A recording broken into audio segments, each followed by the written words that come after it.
we are never not communicating, because even if we're saying nothing, our body language is speaking. And what does your body language say about you when you are delivering a presentation, speaking up at a meeting, speaking to senior management, leading a meeting? What are you communicating through your nonverbal expressions? That's the topic of today's session. We are at episode 15 of Unlock Speaking Confidence. I'm Maureen from Soft Skills Success. And looking at body language,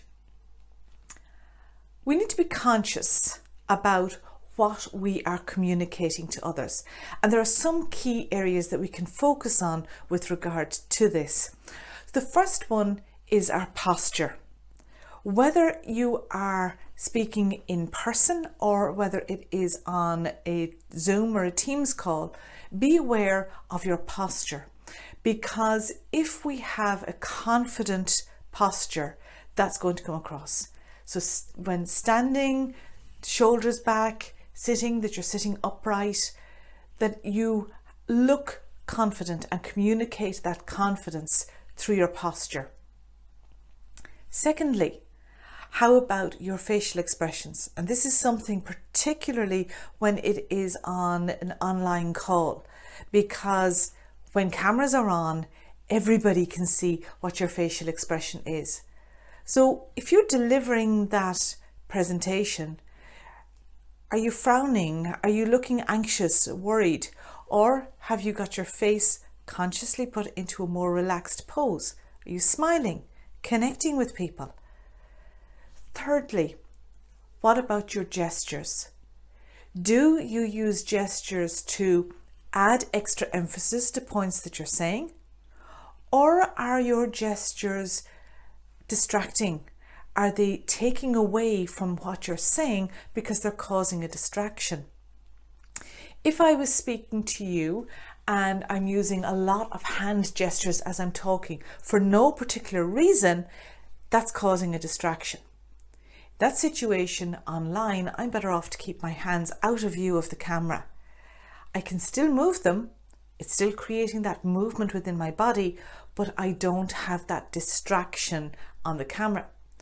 When it is in person, then be very conscious and aware of the type of gestures that you're making.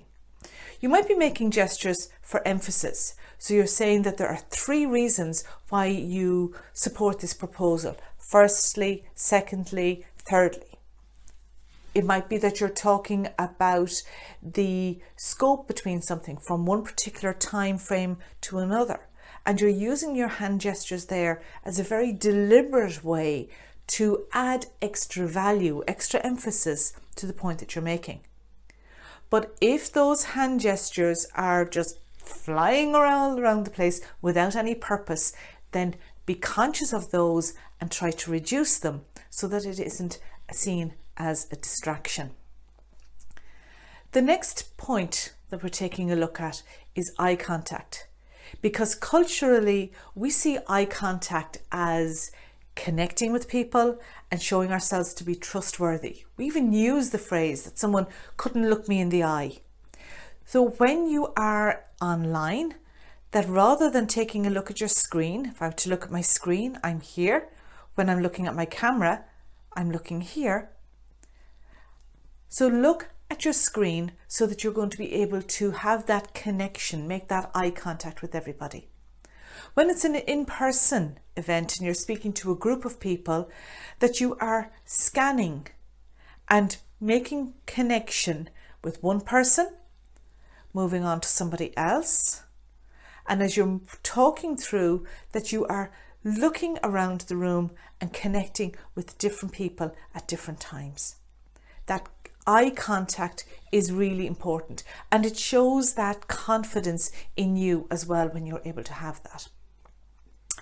And the final point, to be conscious about any noises, fidgeting, any habits that you have that can show that bit of nervousness. So maybe it is, if you're speaking up when you're delivering, that you are rocking back and forth a lot, that you're moving quite a lot, that pacing without any real purpose on it, which can become a real distraction. It could be that you have a pen that you're clicking, and the clicking noise of the pen is causing a distraction. It could be a tapping foot, finger tapping on a desk, all of these small little details that we barely notice, but can show that level of discomfort, lack of confidence that's there, and that you want to really eliminate, because again, it causes that distraction. All of this body language element, it isn't something that you put on, having this positive body language that you put on and that you wear when you start to speak or you start to deliver a presentation. It is from way beyond that. When you walk into the room, when you are making your way up onto the stage, once you are on that Zoom or that Teams call, you are on. And your body language needs to be showing somebody who is confident, sure of themselves, right from the start. So bear in mind what your body language is, what's the message that you are communicating to others through those non-verbal expressions. This has been episode 15 of Unlock Speaking Confidence.